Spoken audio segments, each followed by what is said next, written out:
எல்லாமே ஒரே மாதிரி அயன் நினைக்காதீங்க. அயன்ல வந்து இது ஷீட்ல பண்றது. இது பாருங்க அந்த திக்னஸ். இதுதான் அடி பிடிக்காது. இது தாளிக்கலாம், நீங்க முட்டை போடலாம், அதெல்லாம் பண்ணலாம். பட் நல்லா மொறுன்னு ஃப்ரை பண்ணி அதோட ஒரிஜினல் அயன் அந்த ஃபுட் அப்சர்வ் பண்றது இந்த மாதிரி அயன். இந்த மாதிரி தான் ரொம்ப நல்லா இருக்கும் மேம். இதுல அடி பிடிக்காது. நீங்க சிம்ல வச்சு வறுக்கலாம். நிறைய பேர் சொல்லுவாங்க அயன் அது வந்து அடி பிடிக்குது, சிம்ம இது பண்ணணுமா?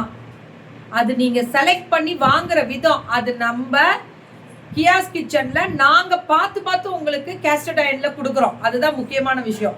இது வேணா வாங்கிக்கலாம், கிடைக்கும். ஆனா இது நாங்க நிறைய எல்லாம் கொண்டு வரதில்ல. ஏன்னா மக்களுக்கு கொடுக்கறது சும்மா ஃப்ரீயா கொடுக்குறோம். வாங்குற இது இவ்வளவு பணம். ஏன்னா நீங்க தாளிச்சு கொட்டுறதுக்கு இது போறோம்.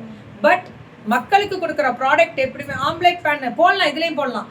நீங்க மக்களுக்கு கொடுக்குற ப்ராடக்டை வந்து நல்ல விதமா கொடுக்கணும். லைஃப் டைம் நீங்க யூஸ் பண்ணணும். இன்னைக்கு யூஸ் பண்ற விஷயம் கிடையாது.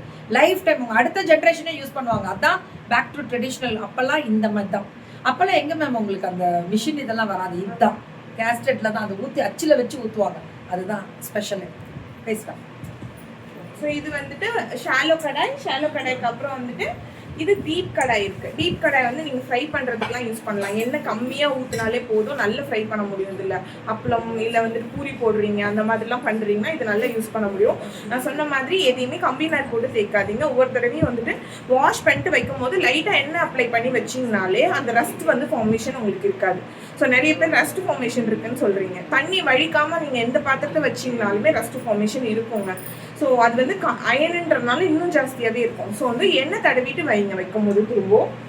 ஸோ அதுலேயே வந்துட்டு வி ஹேவ் ஆப்பச்சட்டி வந்துட்டு இதுவுமே அப்படியே வந்துட்டு நீங்கள் ஆப்பம் எடுக்க முடியும். லிட்ரலாக நல்லா வரும். நீங்கள் திரும்ப பழக உங்களுக்கு பாருங்களேன் எவ்வளோ தூரம் சீசன் பண்ணியிருக்காங்கன்னு. ஸோ பழக வந்துட்டு இன்னொன்று வந்து ரொம்ப நல்லா வரும்.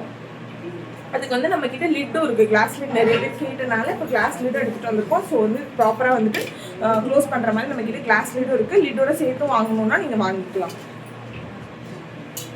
ஸோ அடுத்து பார்த்தீங்கன்னா அதுலேயும் வந்து கிரில் பேன் இருக்கு. இப்போ காலையில் குழந்தைங்களுக்கு வந்து பிரெட் சாண்ட்விச் பண்ணுறீங்க, வேறு ஏதாவது கிரில் பண்ணுறீங்க, ஆம்லெட் ஃப்ரை பண்ணணும், எதுனாலுமே இதில் யூஸ் பண்ண முடியும். ஃபிஷ் ஃப்ரை பண்ணுறோம் அப்படின்னா அந்த இம்ப்ரன்ஸ் உங்களுக்கு அழகாக அதில் கிடைக்கும்.